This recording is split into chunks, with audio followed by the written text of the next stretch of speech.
Not my view only, Mr. Chair. Thank you for putting it on record. Pagka-mayor, pagka-prosecutor. Ako, alam ko, dumaan ako prosecutor, mayor, presidente, alam ko ang trabaho ko. Sabihin mo, hindi. Tutup kita. Pero Mr. Chair, forgive me for interrupting. Hindi, Speaking of patapusin mo lengguwahe. muna ako. Sorry, sir. Mr. Chair, ang kina-clarify ko po ay kanina sinabi nyo na in-encourage nyo ang PNP na i-encourage yung suspect na lumaban. Yes. Para mapatay, para Yes. masabing nanlaban. Correct. Correct. Para Ito sa very ma-minimize. incorrect. Correct, yes. Very incorrect po, if I may say, as a It's not civilian, sa professional police. It Salamat depends tayo, on, Mr. Chair. ano na natin yan, ma'am. That's your view, mine. It's not my view only, Mr. Chair. Thank you for putting it on record. Pagka-mayor, pagka-prosecutor. Ako, alam ko, dumaan ako prosecutor, mayor, presidente, alam ko ang trabaho ko. Sabihin mo, putang ina, huminto kapag hindi, tutudasin kita. Yun ang, lalo ng pulis. Putang ina itong mga pulis. Pagka pumasok yung pulis sa doon, hindi mo sabi, hoy pulis, huminto ka. Puntahan mo yung pulis, sabihin mo, mga pulis, kung mga tao na harapin ko, o let us be, labas na lang natin yung, pati yung lengguwahe. Pero Mr. Chair, forgive me for interrupting. Hindi, Speaking of patapusin mo muna ako. lengguwahe. Sorry sir, Mr. Chair, baka maaring ang resource person tumigil magmura kasi bahay natin itong Senado eh. Salamat kaayo, Thank Mr. you, Chair. thank you. Hindi tayo Mr. President, magkaintindihan Mr. President, excuse me, sir. Senator Bato. Yes. Senator, may I Yes, sir. Go ahead. interject? Lahat itong sa right side ko, dumaan ito ng Chief of Police Director. Puro commander ng death squad yan. I thought there was no existence. Trabaho ng pulis yan. Literally, hindi mo sabihin ng death squad. Yung isang senador, yan ang nakaupo dyan, si Senator De La Rosa. Death squad rin yan. Because they were police directors handling the controlling crimes in the city. So pag sinabi mong death squad, it's a very loose term na ginagamit mo lang parang gano'n easily. Lahat yan sila, ito, si Danao, ayan o. Nagdadasal kasi sa kasalanan niya siguro. Magkano bang, ilan bang pinatay mo? Dumaan yan. Ito, De La Rosa. Tanungin ko sila ngayon. Tanungin ninyo. Openly, lahat yan dumaan pagka-police chief. Pati yan si Gamboa. Tanungin ninyo. Danao, kung may utos ba ako na patayin ninyo yung tao na nakatali yung paa, pati kamay sa likod, or assassinate them? Ang sinabi ko, ganito, prangkahan tayo, encourage the criminals to fight. Encourage them to draw their guns. Yan, buhay yan. Ayan na sila, yan ang instruction ko. Pati yan si Kuy. Encourage, pati yan si De La Rosa, encourage them lumaban. Pagka lumaban, patayin ninyo para matapos na ang problema ko sa siyudad ko. Tangina yan. Noong na-presidente ako, ganun rin sa command conference. Diyan sa Malacanang. Yan ang utos ko. Bakit ko pagbigyan important? Mag-criminal, they go after the innocent people robbing. Mabutit na lang sana kung aakyat ng bahay. Mayor ako matagal. Aakyat ng bahay, magnakaw, re-rapin yung bata, re-rapin yung babae, tapos papatayin. Kung ikaw ang mayor, how do you deal with the problem? Ano Mr. kaya ang tingin ninyo sa... Hindi... I'm sorry to tell you, I'm sorry to express to the nation. Unforgiving ako, hardliner, alam nila yan. Pati police alam nila. They are not ready siguro to talk about it.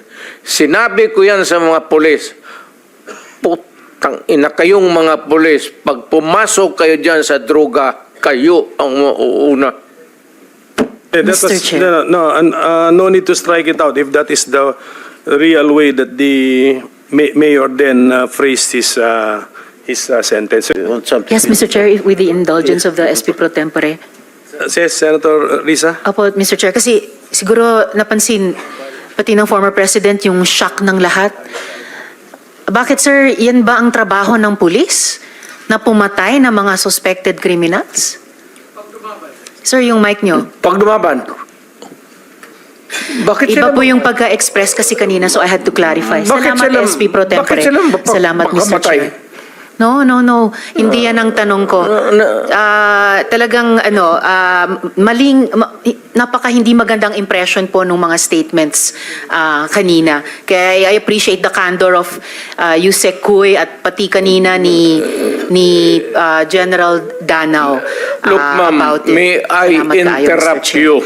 I'm done, Mr. Chair, for now. Kindly. Go ahead, Itong sir. mga to, ma'am, galing ito ng mga sa Academy PMA. Hindi ito mga bubo. Hindi rin ito papayag na utusan mo ng illegal. Doon yan sa Academy nila, sa PMA, they are formed there to, yung ano talaga yung batas. Kaya pag inutusan mo yan, sabihin mo, patayin mo, sabihin, sir, mukhang hindi pwede yan, sir. I tried. Ako mismo, I tried. Ako, marami akong patay mo, sir. Kulong mo na lang natin, sir. Total. Sabi ko siya, siguraduhin mo lang na hindi ma-release. Kasi gagawa ng kalukuhan yan uli. And they will mag-hold up na naman yan. Yan ang lalo na yung mga kaso na magnakaw tapos mag-rape tapos magpatay o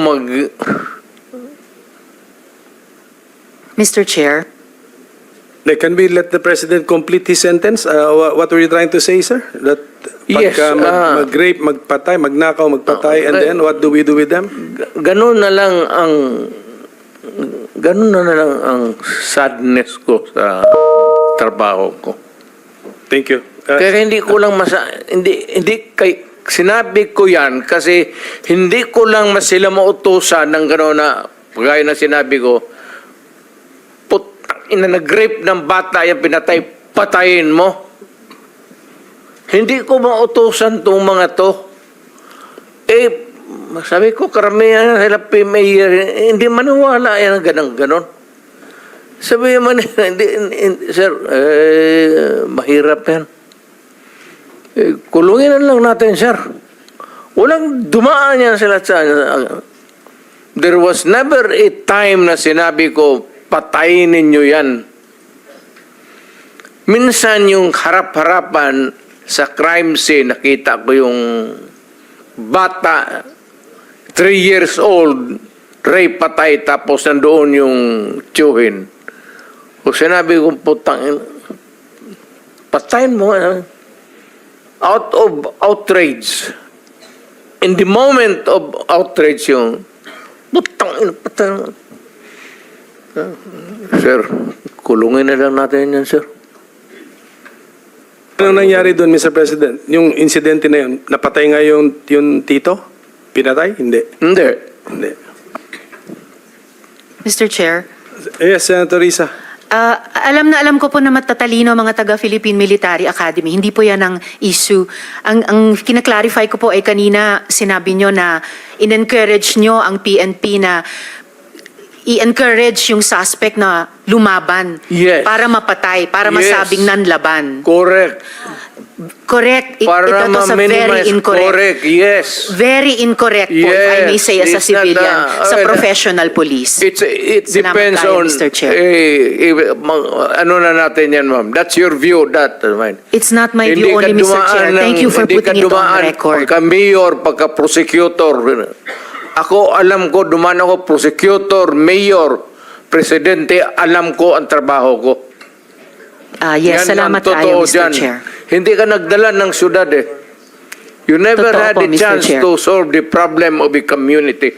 Thank you, Mr. President. Thank you for putting it on Hindi record, tayo Mr. Chair. magkaintindihan dyan. Senator Estrada has the floor. Thank you, Mr. Chair. At Alam kung niyo, pabalikin ako, sir, gagawain ko uli yan. Dublado.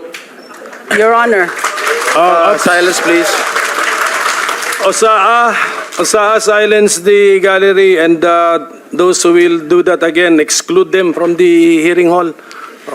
Gallery, please do not encourage me. Huwag nating kalimutan, may bombshell na inamin ang dating presidente kanina.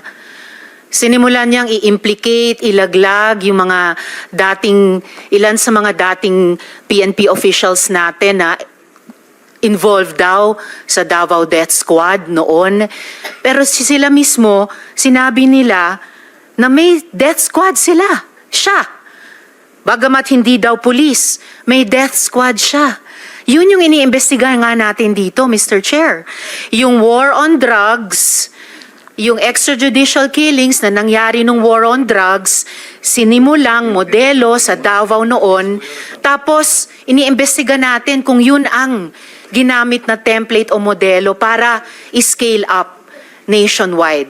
So, bombshell yung sinabi po ng dating presidente na meron na silang death squad, anuman ang pangalan yan, police o non-police ba yan, kasi it looks like what we are investigating now, yung ginamit na instrumento para sa war on drugs na nagbunga ng napakaraming extrajudicial killings. You are For the record, Mr. Chair. correct, ma'am. React, sir. Tama Thank you, ka talaga. Mr. Chair. Tama ka talaga. So, ganito na lang. Huwag na lang yung pulis. Kawawa yan, wala yung sa Davao experience, Davao, ako.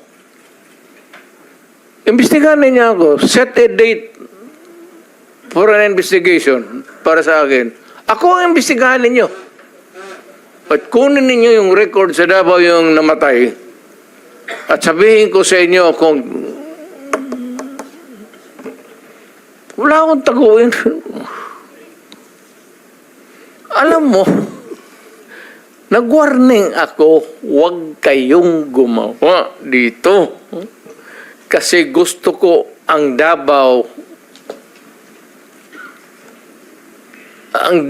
was a very kawawa noon. Alam ninyo sir, alam panahon ng NPA nung hindi pa ako mayor, kita mo ang Davao. Left and right ang hold up, walang makalabas sa bahay.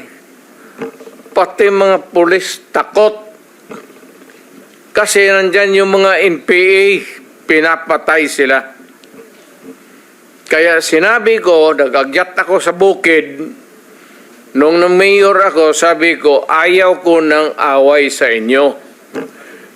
Pero yung mga pamilya ninyo, nandyan sa syudad natin, yung mga top honso ng Communist Party, bilangin ninyo sa ilan ang taga Davao. Saan ang pamilya nila? Sa Davao. Kaya umakyat ako sa bukid. Sinabi ko, stop it. Huwag ninyong patayin ang mga pulis ko kasi putang ina yung pamilya ninyo. Yayariin ko yan. Mr. Chair, if I may, dahil matagal na po yung sa NPA, kung maaring mag-follow up question ako sa dating presidente Go ahead, sa Mr. death squad. Mr. Chair? Salamat Go ahead, kaayo, Senator Mr. Chair. Risa. Kanina, sinabi nyo there were 7 people dun sa inyong self-described death squad. Ano po yung mga pangalan nila at paki-describe yung structure ng organization na sinet up nyo, yung death squad na iyon? Yung death squad ko? Ang death squad ko, ma'am, is, of course, it is organized.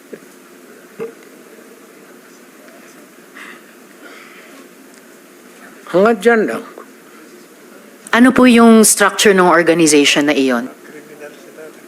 Against criminals. Hindi po, yun yung task siguro na binigay nyo. Pero anong structure ng death squad niya iyon? Structure against crime and criminals. Ibig sabihin, ano po yung setup? At sino yung 7 yon na miyembro ng death squad Fight nyo? crime. No sir, yung pangalan nung sabi nyo, 7 tao na nasa death squad nyo. Mukhang patay naman sila lahat, ma'am. It's okay sir, ano pong mga pangalan nila? You know, when I was mayor, it's about 43. I am now 73. For the life of me, I cannot remember the name. And ano po yung structure nung 7 yon? Merong bang team leader, may 2 tenyente, then may 4 pa na tao? Ano po yung structure ng organization na iyon? I said I am 73 years old. Hindi ko nga alam kung bakit nandito ako kaharap mo. Sir, I'm sure alam nyo kung bakit kayo nandito. In fact, kayo po yung nagsalita ng pinakamarami sa resource persons. Well, May reward po ba yung 7 iyon sa death squad nyo? Again, ma'am? May rewards po bang ibinibigay sa mga miyembro ng death squad nyo tuwing nakakapatay sila? Police? Police ba yung death squad nyo? Yung Yun ang allegations. Hindi po, yung sinabi nyo kanina. Huwag tayong lumabas dyan. Hindi po ako lumalabas. May ibang lumalabas. O, Yung dito sinabi tayo po ninyong ang death squad, pinag-usapan dito, may rewards po ba yun? Centered sa police na sinasabi na binabayaran. No sir, pina-follow up ko yung sinabi ninyo. Ay, yung civilian? Unprompted. So, kung civilian yon, yung sinabi nyo na death squad nyo na 7 tao, may rewards po ba yung 7 taong iyon kapag nakakapatay sila? Ay, hindi ma'am, mayayaman yung maraming gago na mayayaman sa Davao. Hindi Ano mo pong kaya- connection ng mayayaman sa Davao Gusto dun sa pumatay miyembro ng mga death kriminal. squad? Because Ibig they sabihin, want their city to be safe. nagbibigay sila, yung Because mayayaman, ng they want reward sa business to death squad? thrive. Yes sir, bago po yan, Mo. sinasabi nyo ba na yung mayayaman sa Davao nagbayad sa death squad para pumatay? No, hindi ma'am. Si Sila Colonel mismo. Makasait po ba kasama sa death squad na iyon? Sino? Colonel Makasait, kasama po ba sa death squad na iyon? Colonel Makasait. Ma'am, alam mo sa totoo lang, mahabang istorya to. It's okay sir, maikli lang sana Pero kung ang sagot. problema, ma'am, patay na yung tao. Si Colonel Makasait ay patay na. Ayaw kung marami. May- Police officer in the police department. Pero patay na yung tao. Okay sir, may Huwag mo rewards akong po ba tanungin sila? kung anong history yung tao na yan, patay na. Okay, may rewards po ba sila, yung mga miyembro ng death squad nyo? Sino? Ako? Magbigay? Yung 7 miyembro, kung sino man ang nagbigay, may rewards ba sila kapag pumapatay sila? Walang reward, ma'am, kung Walang police rewards. yan. Lalo Hindi na ho. police. Bakit Wag- ako magbigay ng reward sa mga... Paiba-iba, hindi po. Trabaho Paiba-iba po nila yung yan. sinasagot nyo eh. Hindi ko tinatanong yung mga pulis. Oo. Tinatanong ko po yung mga miyembro ng death squad nyo. Ah. Binabayaran ba sila kapag nakakapatay sila? Wala. Wala.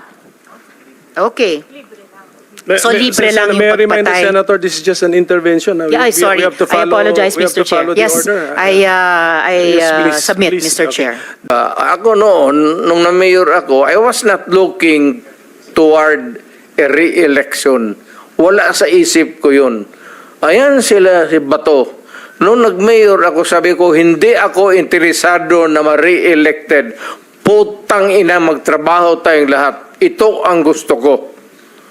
Patay kayo mga pulis, putang, papatayin ko kayo litsi. Huwag ninyo akong...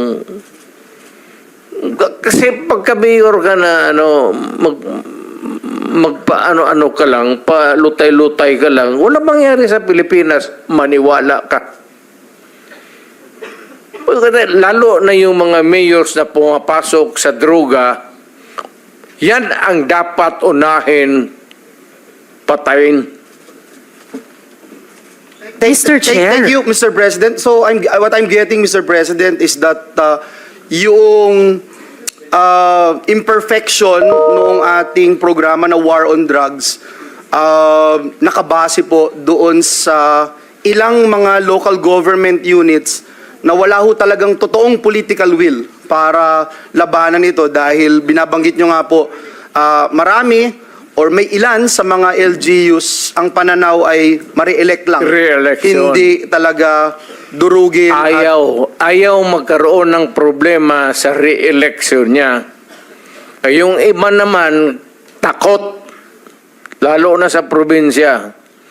Lalo na yung nagninegosyo ng droga, may mga baril, tapos may tao. Mr. Chair, with the permission of Senator Villanueva, quick interjection. Yes, Senator Ontiveros is recognized. Salamat kay Mr. Chair. Salamat, Senator Villanueva. Just to make of record na sinabi ng dating presidente na yung mga mayor na suspected na involved sa drugs dapat patayin. That is not an acceptable statement ng isang naging presidente tungkol sa mga naging kasama niyang nagtatrabaho sa gobyerno ng mga mayors. For everyone, whether mayor, whether maliit na drug suspect, kahit pa yung mga high-value targets, may due process. And the president of all, dapat ang nag-uphold niyan. So unacceptable po sabihin na ang mga mayor na drug suspect ay dapat patayin. For the record, Mr. Okay, Chair. ma'am. Ganito yan. Mabutit dumating ako dito. Pasalamat talaga ako para lumabas, ilabas na lang natin yung totoo. Alam mo, pagka mayor, pagka sindikato, hindi mo matanggal yan. Hindi mo basta-basta matanggal yan. And they are there, so many stories abound. Hindi na ako kailangan magbigay ng example sa inyo. Dito sa Maynila, mga mayors, pera. It's always money, money, money, money. Kaya pagka nandyan, either they are in cahoots with the law enforcers or yung ibang mayor takot. Yung sa probinsya, kung magka-mayor ka, kaya wag kayo, may nakikinig ngayon, wag kayo magpili ng mayor na pitsugin. Kasi wala talagang mangyari. Pagka mayroong mga sindikato, ex-policemen, ex-soldiers na may baril, tapos takot kang mamatay, walang mangyari sa siyudad mo. You have to, maraming problema na nakatago, ma'am, na hindi natin nakikita. Nasa undercurrent yan. Hindi natin nakikita yan. Sino po ba yung mga yon? Hindi, all over. Mayors. All over. Hindi ko masabi. Just for the record again, Mr. Chair, and with thanks to Senator Villanueva, unacceptable na sabihin ng isang dating presidente or kung sinabi ninyo noon nung presidente kayo na ang sino mang suspect, maliit man, malaki, mayor, na suspect sa drugs ay dapat patayin kasi may due process po. Salamat kayo, Mr. Chair. Salamat, Senator Villanueva. Yan, Chair? yan that is my stand. If you do not agree with me, I'm sorry. But I'm dealing with a serious problem of my country. Hindi mo madala sa pakiusap yan. Sabihin mo, putang ina, huminto kapag hindi, tutudasin kita. Yun ang, lalo ng pulis. Putang ina itong mga pulis. Pagka pumasok yung pulis sa droga, hindi mo sabi, hoy, pulis, huminto ka.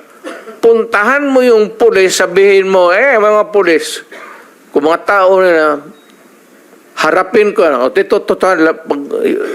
let us be, labas na lang natin yung, pati yung lungguay. Pero Mr. Chair, forgive me for interrupting. Hindi, Speaking of patapusin mo lengguwahe. muna ako. Sorry sir, Mr. Chair, baka maaring ang resource person tumigil magmura kasi bahay natin itong Senado eh. Salamat kaayo, Thank Mr. you, Chair. thank you. Hindi tayo Mr. President, magkaintindihan Mr. dyan. President, sir, excuse me, sir.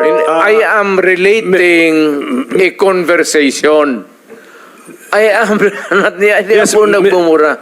Mr. President, okay. Sinasabi ko yan kung ano ang sinasabi ko doon sa Correct. tao. Klaro na po yun, Mr. President, na when you relate to the police officers, may kasamang mura. Pero okay na, klaro na po yun. Pwede na nating hindi ulit-ulitin, Mr. President. Hindi lang, Kung pwede sabihin ko lang. sa kanya, papatayin kita. Hindi lang ako magmumura sa putang. Okay. Iwasan lang po. We try our best na iwasan na po. Anyway, naintindihan po. Well, namin. well.